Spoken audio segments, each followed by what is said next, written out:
Assalamualaikum warahmatullahi wabarakatuh.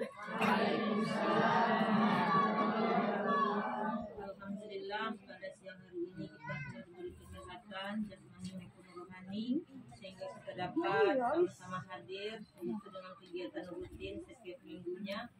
Yang kedua, salat beriring salam tak lupa kita hadiahkan kepada Nabi besar Muhammad sallallahu alaihi wasallam. Allahumma sholli ala sayyidina Muhammad wa ala alihi sayyidina Muhammad. Ibu-ibu yang kami hormati, ahli bait keluarga yang di sini kita akan memberikan materi yaitu tentang tadabbur surah Al-Fatihah, rahasia dan keutamaannya. Al-Fatihah berarti pembuka yang merupakan surah pertama dalam kitab suci Al-Quran dan sangat istimewa karena menjadi satu-satunya surat yang wajib dibaca di setiap rakaat sholat. Jadi kita kalau sholat setiap rakaat itu wajib membaca surah Al-Fatihah. Jadi namanya ini surat yang paling istimewa. Bahkan kedudukannya di dalam sholat tidak dapat digantikan. Jadi kita tidak bisa membaca apapun selain surah Al-Fatihah. Kalau surat-surat pendek mungkin masih bisa digantikan. Kalau niat kita Al-Ikhlas boleh diganti An-Nas, boleh diganti Al-Falaq. Tapi surah Al-Fatihah ini tidak ada gantinya. Begitulah wajibnya di dalam sholat. Barang siapa yang sholat tanpa membaca Al-Fatihah maka sholatnya tidak sah. Karena surah Al-Fatihah ini syarat sahnya sholat. Jadi wajib kita membacanya di dalam sholat setiap rakaatnya. Rasulullah Shallallahu Alaihi Wasallam bersabda, demi zat yang jiwaku berada di tengahnya, tidak ada surat yang diturunkan di dalam surat Injil, Zabur dan Al-Quran yang semisal dengannya, yaitu sama dengan surah Al-Fatihah tersebut.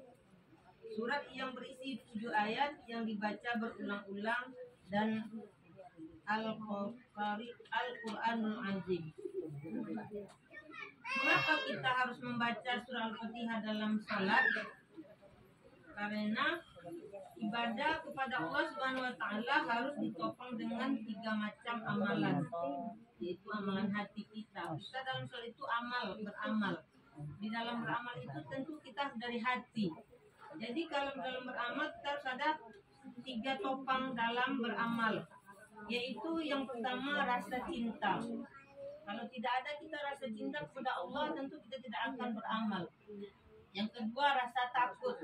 Kita takut mungkin nanti di hari akhir ada azab untuk kita. Dan yang ketiga yaitu rasa harap. Kita setiap berdoa, setiap beramal pasti ada harapannya, enggak ya Bu? Seperti wirid inilah mungkin ada harapannya. Harapannya apa ya? Kita mungkin selalu berkesehatan, itu harapan. Kita selalu diberi rezeki, itu harapan kita. Jadi harus ada 3 itu kalau kita dalam beribadah kepada Allah Subhanahu wa taala. Beribadah kepada Allah Subhanahu wa taala dengan rasa cinta seperti badan yang seperti badan tidak tanpa ruh. Berarti badan kita ini tidak ada nyawa kalau kita tidak cinta dalam beribadah. Ibaratkan seperti itu. Beribadah kepada Allah Subhanahu wa taala dengan tidak merasa harap atau dengan tidak merasa berharap berarti kita merasa harap akan melahirkan keputusasaan. Berarti kita tidak ada harapan atau putus asa, tidak ikhlas lah namanya itu. Kita tidak ada harapnya.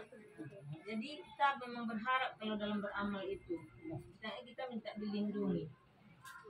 Dalam beramal kepada Allah Subhanahu wa taala dengan tidak ada rasa takut, berarti kita merasa aman, tidak ada azab besok untuk kita.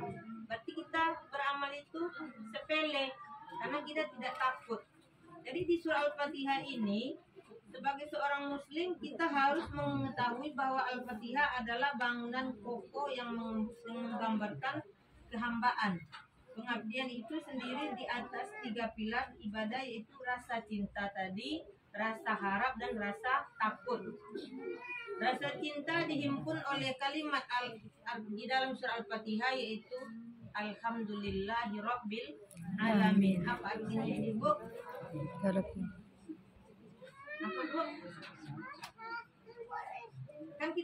alhamdulillah bersyukur. Jadi puji syukur. Nah, berarti kita bersyukur. Berarti kita rasa cinta, kita bersyukur. Kalau sama suami kita cintanya bersyukur enggak? Misalnya suaminya ada sedikit perangai yang tidak kita sukai, tapi karena kita cinta, ya kita mungkin ya Allah semoga berubah. Pasti itu. Karena kita cinta. Begitu juga beribadah. Dan juga rasa harap ditunjukkan di dalam surah Al-Fatihah, yaitu di dalam Ar-Rahmanir-Rahim.